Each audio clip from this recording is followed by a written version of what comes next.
In the silence between our desires and our discipline lies a sacred mystery. To the average soul, the loss of sex drive may seem like a medical condition, a side effect of stress, or merely the passage of time. But to the chosen ones, those whose spirits burn with purpose beyond the flesh, this is no ordinary absence. This is a divine extraction. Yes, when God removes the appetite for sexual intimacy, He is not punishing you. He is preparing you. Let us begin at the root of wisdom. The ancient sages believe that eros, the force of desire, is one of the most powerful currents in the soul. But unchecked, it leads to distraction, delusion, and spiritual dilution. In your life, you may have noticed that when your purpose began to crystallize, your libido began to wane. This is not coincidence. It is sacred surgery. The body is not just a vessel, it is a compass. When desire leaves, do not panic. Do not diagnose.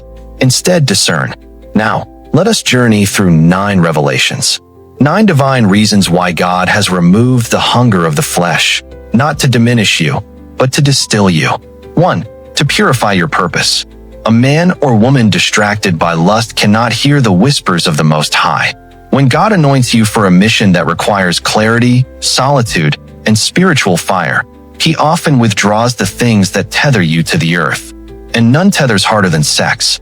The allure of touch, the intoxication of pursuit. These are beautiful in their time, but they are also traps when misaligned. Sex, when misused, creates soul ties. Not just emotional bonds, but spiritual contracts, energetic exchanges that blur your path and dilute your anointing. God, in His mercy, strips away the desire before the damage is done. He doesn't take away what is good. He takes away what is distracting you from greatness. And so, if your desire has vanished, consider it a recalibration, not a curse. 2. To redirect your energy. Sexual energy is not merely carnal. It is creative force. The same energy that births a child can also birth a book, a vision, a revolution. In ancient Eastern teachings, this was called transmutation. In the West, mystics called it consecration. But the principle is the same. When your sex drive fades, the energy doesn't disappear, it redirects. You may find yourself suddenly more focused, more creative, more attuned to higher things. This is the Spirit reclaiming what was once spilled in vain. God is pulling your power inward, not to punish your body, but to awaken your destiny. The absence of craving becomes the presence of calling. 3. To unplug you from the matrix of lust. We live in a hypersexualized world. Every scroll, every song, every screen whispers the gospel of lust. But the chosen ones are not here to conform. They are here to break the spell. To unplug from the matrix, you must first lose your taste for it. God doesn't want you fighting temptation. He wants you freed from it. And so, He weans you off the drug entirely. He removes the desire, not just to protect you from falling, but to elevate you beyond the battleground altogether. You no longer fight the fire. You walk above it. This disconnection may feel strange. You may even grieve it. But remember, this is what freedom feels like at first, like emptiness, until you realize its clarity. 4. To strengthen your spiritual immune system. Just as the body builds antibodies through controlled exposure to pathogens, so the soul fortifies itself through divine fasting. When God removes your sexual appetite, He invites you into a kind of spiritual immunology, purification through absence. In the desert fathers tradition, monks would fast not only from food, but from all sensuous stimulation. Out of this self-imposed emptiness, they discovered an unshakable peace, one that no external pleasure could mimic. Your loss of libido is akin to a fast that builds holy resilience against every seductive lie the world whispers. Resistance to attachment. The Bhagavad Gita teaches that by detaching from the fruits of action, including carnal gratification, one attains steady wisdom. As your sex drive wanes, your soul learns to stand firm on its own, unshaken by cravings or cravings disappointments. Holy antibodies. Each time you acknowledge this divine removal and respond with trust rather than frustration, you immunize yourself against despair, anxiety, and the shame that often accompanies sexual compulsions. Over time, what felt like a void blossoms into spiritual fortitude, an inner sanctuary where your joy is no longer hostage to chemical impulses. 5. To reveal your sacred identity.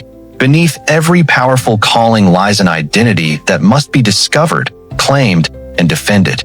By stripping away your sexual desire, God helps you see who you are at the core, apart from your biology, apart from your emotions, apart from every mask you wear. The mirror of absence. Think of desire as a kind of mask. In its presence, we judge ourselves by how attractive or desirable we are. When God withdraws it, He holds up to you a mirror revealing your true self, your heart, your mind, your spirit, unfiltered by lust distortions. From persona to persona non grata, medieval mystics spoke of dying to the false self so that the true self might emerge. As your sexual persona, the someone wants, dissolves, you begin to inhabit the space of the beloved, a divine status that no human craving could ever confer. The unshakable name. In Jewish lore, the most sacred name of God is unspoken, unseen, beyond desire. By living without sexual hunger, you edge closer to that sacred invocation, the naming of yourself not by fleshly stirrings, but by the indwelling spirit. You become known by your purpose, not by your passions. 6. To teach you the radical power of togetherness and of solitude. At first glance, the removal of sex drive seems a lesson in solitude. You stand alone. But look more closely, and you'll see it also primes you for a deeper togetherness, one that transcends the limitations of the flesh. Communion beyond the body. The Apostle Paul contrasted spiritual union in Christ to physical union in marriage, arguing that the joys of community, prayer, and shared calling surpass the fleeting ecstasies of the body.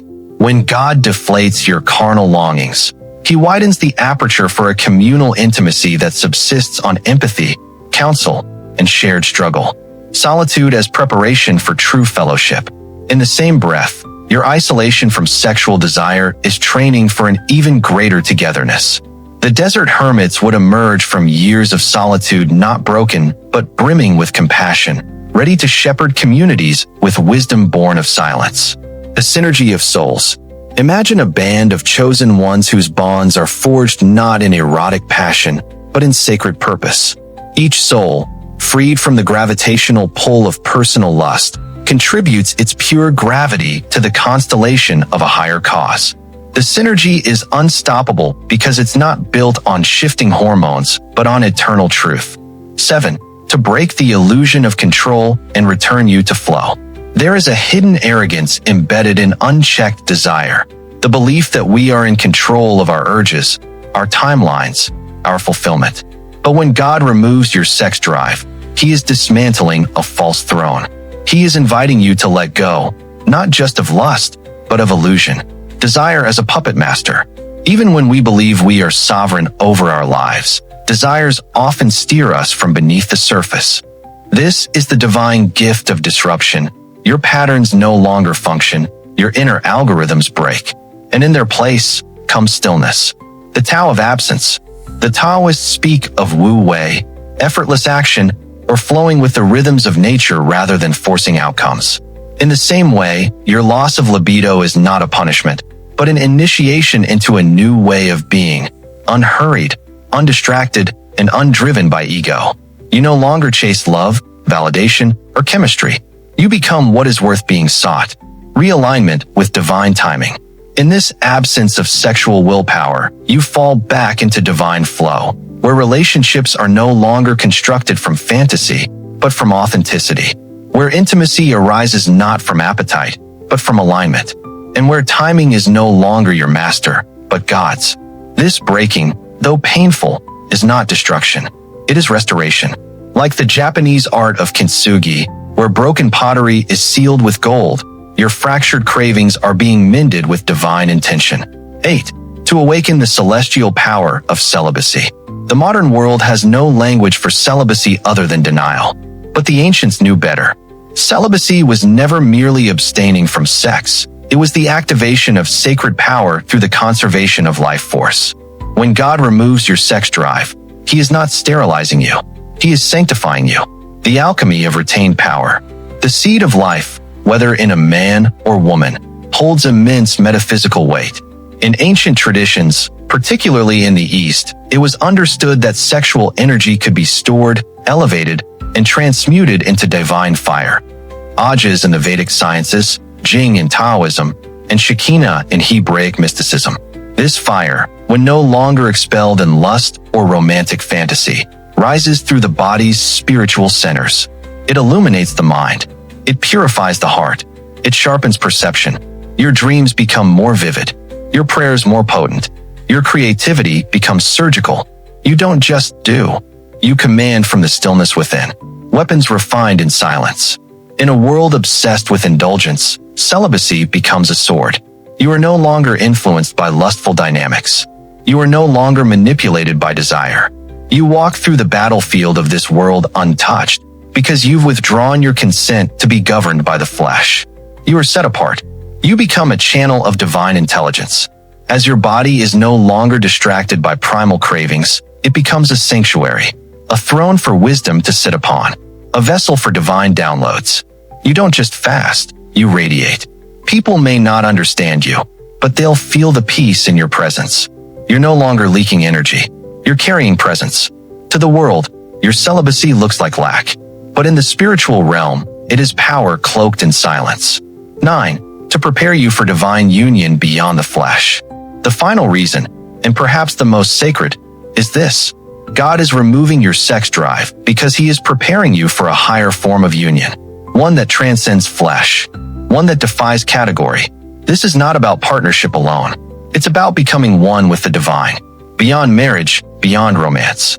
While earthly relationships are beautiful, they are often mirrors of our longings and wounds. They serve a purpose, but they are not the destination. The chosen ones are called to something more, to a union not based on need, but on wholeness, not on body, but on essence. You are being prepared to walk in such alignment with God that if a partner comes, it is not to complete you, but to magnify the God already alive within you.